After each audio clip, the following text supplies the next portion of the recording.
Hello student, तो शुरू करते हैं। आज साइंस का क्लास होगा, आपका क्लास 10th का फर्स्ट चैप्टर फिजिक्स का होगा, प्रकाश का प्रवर्तन और अपवर्तन। देखिए, इस चैप्टर को बेसिकली जो है एनसीईआरटी या आपका एससीईआरटी यानी आपका जो स्टेट लेवल का किताब है या नेशनल लेवल का जो बुक है उसको एक चैप्टर मांगता है, प्रकाश का प्रवर्तन और अपवर्तन। लेकिन जब हम लोग किसी अन्य किताबों को पढ़ते हैं तो इसको दो भाग में बांट लिया गया है। एक में है प्रकाश का प्रवर्तन और दूसरे भाग में है प्रकाश का अपवर्तन। अगर इंग्लिश में बात करें इसको तो reflection of light and refraction of light.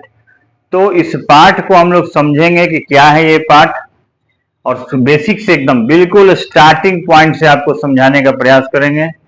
कहीं भी कोई डाउट रह जाए अगर, तो आप कमेंट सेक्शन में जाके कमेंट कीजिए, मैं निश्चित रूप से उस डाउट को क्लियर कर दूंगा। तो सबसे पहले हमारा जो टॉपिक है आज का वो है कि प्रकाश क्या है, कि प्रकाश कहते किसे हैं। तो प्रकाश जो है ऊर्जा का एक रूप है।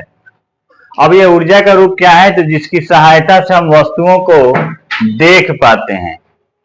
यानी प्रकाश जो है ऊर्जा का एक ऐसा रूप है जिसकी वजह से हम लोग वस्तु को देख पाते हैं। जैसे समझने का प्रयास कीजिए, अगर किसी अंधेरे रूम में हमको रख दिया जाए या हम लोग किसी अंधेरे रूम में चले जाएं तो वहां ऐसी स्थिति में क्या होगा,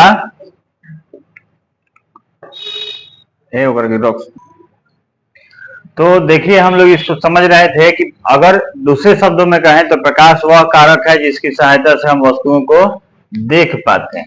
यानी प्रकाश ही वह साधन है, वह माध्यम है, वह स्रोत है ऊर्जा का जिसके वजह से हम वस्तु को देख पाते हैं। यही कारण है कि जब अंधेरे कमरे में हमको रखा जाता है तो हम लोग किसी वस्तु को देख पाने में सक्षम नहीं होते हैं। यहाँ एक बात और है जो इस चैप्टर में आगे हम डील भी करेंगे, बताएंगे, लेकिन फिलहाल आपको बता देते हैं कि जब किसी वस्तु पर प्रकाश पड़ती है और वस्तु पर पड़ने के बाद जब हमारी आंखों तक चली जाती है तभी हम उस वस्तु को देख पाते हैं। यदि कोई वस्तु पर प्रकाश पड़े और वह लाइट हमारे आंखों तक ना आ पाए देन हम लोग उस वस्तु को नहीं देख सकते हैं। जैसे इस बोर्ड के उस तरफ भी तो प्रकाश होगा मगर हम लोग उस तरफ देख नहीं पाएंगे। क्यों? क्योंकि वह प्रकाश हमारी आंखों तक नहीं पहुंच पाएगा। दूसरा इसमें टॉपिक है प्रकाश के स्रोत। तो जिस वस्तु से प्रकाश निकलता है उसे प्रकाश स्रोत कहते हैं, और प्रकाश के जितने भी स्रोत हैं उनमें अन्य प्रकार की विभिन्न ऊर्जाओं को प्रकाश में बदला जाता है। देखिए, वह कोई भी ऐसा सोर्स, कोई भी ऐसा चीज, कोई भी ऐसा वस्तु जिससे प्रकाश बाहर निकलता है वो सब प्रकाश का स्रोत है। तो प्रकाश के स्रोत में हम क्या देखते हैं कि अन्य विभिन्न प्रकार की ऊर्जाओं को प्रकाश में बदला जाता है। जैसे लालटेन या लैंप में हम लोग तेल में संचित रासायनिक ऊर्जा को प्रकाश में बदला जाता है। इसी प्रकार बिजली के बल्ब और टॉर्च में विद्युत ऊर्जा को प्रकाश में परिणत किया जाता है। यानी किसी न किसी ऊर्जा के दूसरे रूप का प्रयोग हम लोग प्रकाश को उत्पन्न करने के लिए करते हैं। अब यहां देखते हैं हम लोग दो प्रकार की वस्तुओं के बारे में बताया गया है, प्रदीप्त वस्तुएं और अप्रदीप्त वस्तुएं। तो कुछ वस्तुएं जो है प्रकाश को उत्सर्जित करती हैं। तो जो भी वस्तु प्रकाश को खुद से उत्सर्जित कर पाए, चाहे वह ऊर्जा के किसी भी रूप से करे, उसको हम प्रदीप्त कहेंगे, दीप्तिमान कहेंगे, और जिससे प्रकाश उत्पन्न नहीं हो पाएगा वो सब अप्रदीप्त है। जैसे उदाहरण में समझिए, सूर्य क्या है, तो सूर्य अपने से अपना प्रकाश उत्पन्न करता है तो प्रदीप्त हो गया। वैसे ही टॉर्च, बिजली का बल्ब, लालटेन, लैंप, ये सब जो है ऊर्जा के ऐसे स्रोत हैं जिनको हम प्रदीप्त वस्तुओं की श्रेणी में रखते हैं। वहीं दूसरी तरफ अगर हम लोग बात करें कुछ ऐसे वस्तुओं के जो प्रकाश को उत्पन्न नहीं कर पाते हैं, उन सभी वस्तुओं को हम लोग अप्रदीप्त वस्तुएं कहते हैं। जैसे मान लीजिए कि हम लोग बात करें चंद्रमा की, हमारा विद्यालय हो गया, कोई घर हो गया, भवन हो गया, ये डस्टर हो गया, ये सब जो है प्रकाश उत्पन्न नहीं कर सकता है। ऐसे ही ये किताब है, बुक है, यह भी प्रकाश उत्पन्न नहीं कर सकता है। तो जो भी प्रकाश उत्पन्न नहीं कर पाएगा वो सब अप्रदीप्त वस्तुओं में लिखा जाता है।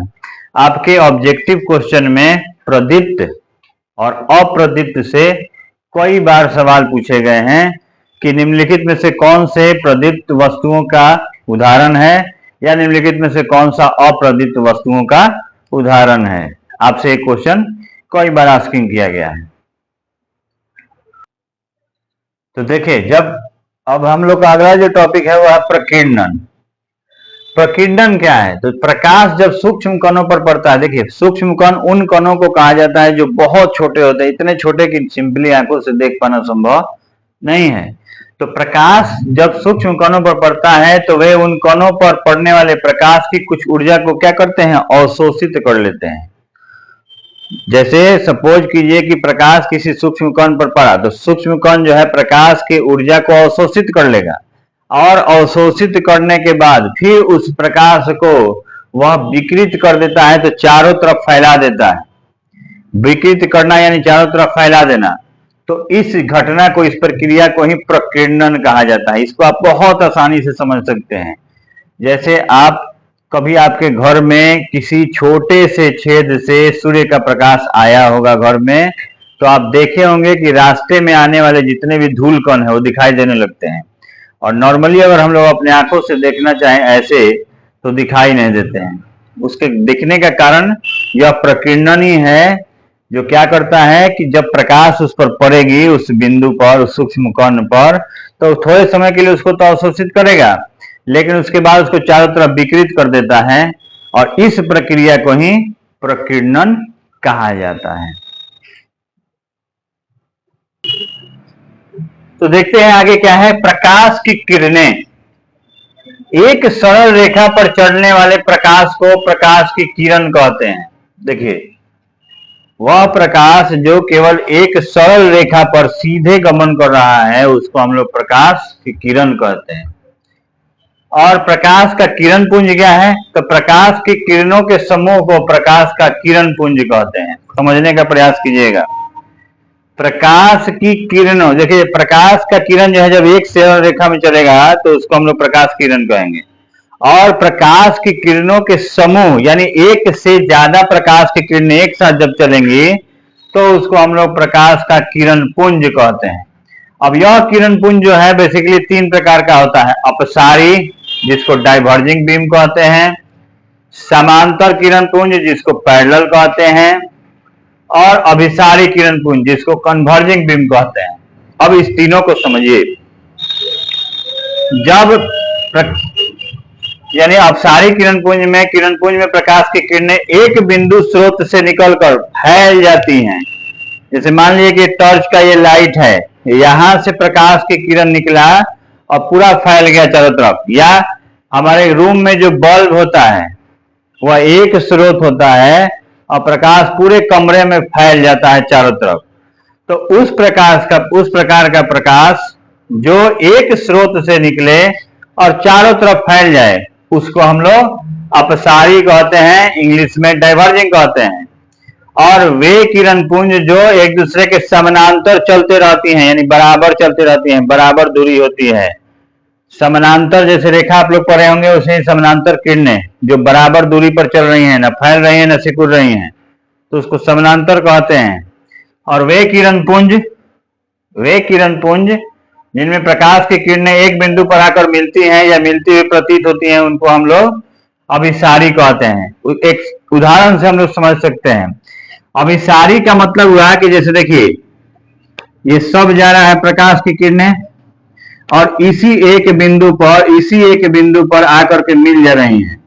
तो यह जो उदाहरण होगा वह होगा अभिसारी का। इसके ठीक उलट सोर्स यह है। मान लीजिए कि ये बल्ब है और यहां से प्रकाश जो है चारों तरफ फैल